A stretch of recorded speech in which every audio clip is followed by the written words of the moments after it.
اعوذ باللہ من الشیطان الرجیم بسم اللہ الرحمن الرحیم الصلاۃ والسلام علی رسولہ الکریم والائمۃ الطیبین الطاہرین المعصومین۔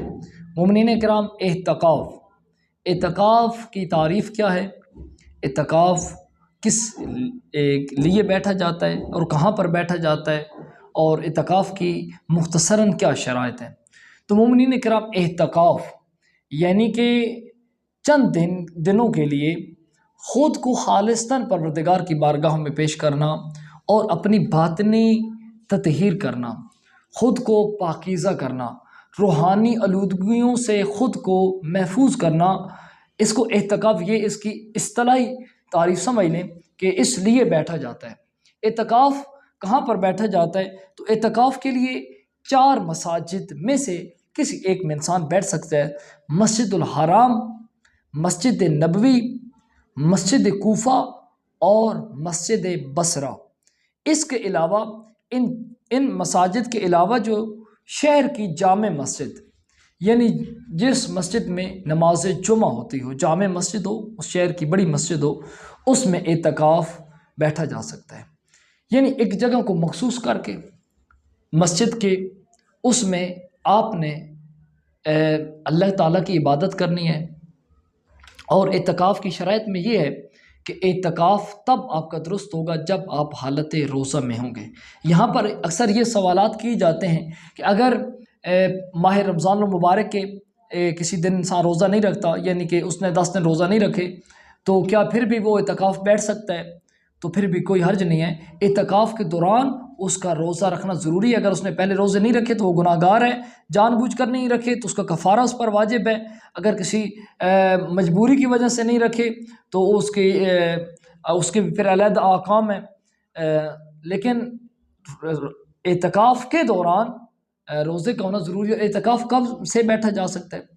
تو 20ویں روزے کے بعد سے یہ 10 دن جو ہیں آگے، اس میں اعتکاف بیٹھا جا سکتا ہے۔ یعنی 3 دن کی نیت کریں گے اعتکاف کی، 3 دن کم سے کم جو ہے وہ 3 دن بیٹھا جا سکتا ہے۔ اس کے آگے بھی پھر آپ بیٹھ سکتے ہیں رمضان المبارک کے آخری اشرہ میں۔ لیکن مکتب تشیع کے ہاں فقط اور فقط رمضان المبارک ہی مخصوص نہیں ہے، اس کے علاوہ بھی اعتکاف بیٹھا جا سکتا ہے۔ یعنی جس طرح رجب المرجب کے ایام 20 ہیں، 13، 14 اور 15، اس میں بھی بیٹھا جا سکتا ہے اعتکاف۔ اچھا، یہاں پر چند سوالات ہیں کہ اگر مسجد میں واش روم وغیرہ نہیں ہے تو رفع حاجت کے لیے باہر جانا پڑے تو کیا پھر اعتکاف کی حالت میں انسان باہر جا سکتا ہے؟ تو کوئی حرج نہیں ہے۔ اگر مسجد میں یہ سہولت موجود نہیں ہے تو آپ باہر رفع حاجت کے لیے جا سکتے ہیں۔ اور اسی طرح کوئی اور مجبوری بھی ہے تو اس میں بھی آپ شرکت کر سکتے ہیں، جس طرح کہ اگر کوئی شخص فوت ہو گیا ہے تو اس کے جنازے میں بھی آپ شرکت کر سکتے ہیں۔ اس کے علاوہ کیا مسجد کا احاطہ جو ہے، یعنی جو جگہ مسجد کی شمار ہوتی ہے، اس میں آپ یعنی ادھر آپ بیٹھ سکتے ہیں، آپ عبادت کریں، خدا سے اپنا یہ دنیا سے ڈسکنیکٹ ہو جائیں اور خدا کے ساتھ کنیکٹ کریں اپنا۔ آپ کسی لحاظ سے بھی دنیاوی گفتگو آپ کو وہاں پر جائز نہیں ہے، یعنی کہ آپ دنیاوی گفتگو وہاں پر نہیں کر سکتے۔ دینی گفتگو بھی کریں گے تو اس میں بھی شرط ہے کہ اگر آپ اپنے سامنے والے دوست سے اس لحاظ سے گفتگو کر رہے ہیں کہ وہ آپ کو سمجھے کہ آپ کوئی بہت بڑے عالم ہیں، تو پھر بھی آپ کا اعتکاف درست نہیں ہے۔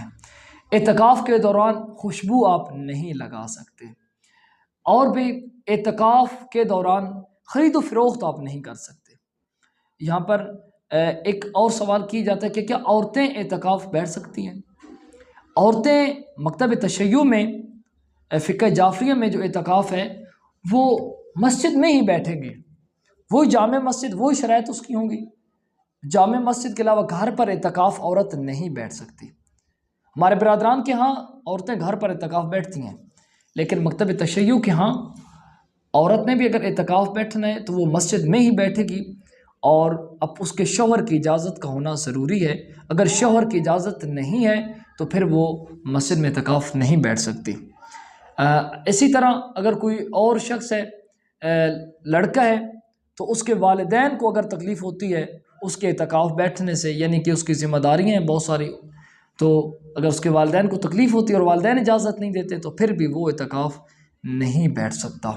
تو بہرحال یہ کم سے کم اعتکاف جو ہے وہ 3 دن کا ہوگا، اس سے زیادہ بھی آپ اعتکاف بیٹھ سکتے ہیں۔ بہرحال پروردگار عالم، اعتکاف میں بیٹھنے کا مقصد یہ ہے کہ انسان اپنے خدا کے ساتھ راز و نیاز کرے اور اپنی زندگی کے بند دروازوں کو خدا کی حکمت کے ساتھ کھولے۔ بہرحال پروردگار عالم خداوند کریم ہمیں حقیقی معنوں میں عبادت کرنے کی توفیق عنایت فرمائے اور خداوند کریم تک پہنچنے کی توفیق عنایت فرمائے۔ اللہم صلی علی محمد و آل محمد وعجل فرجہم۔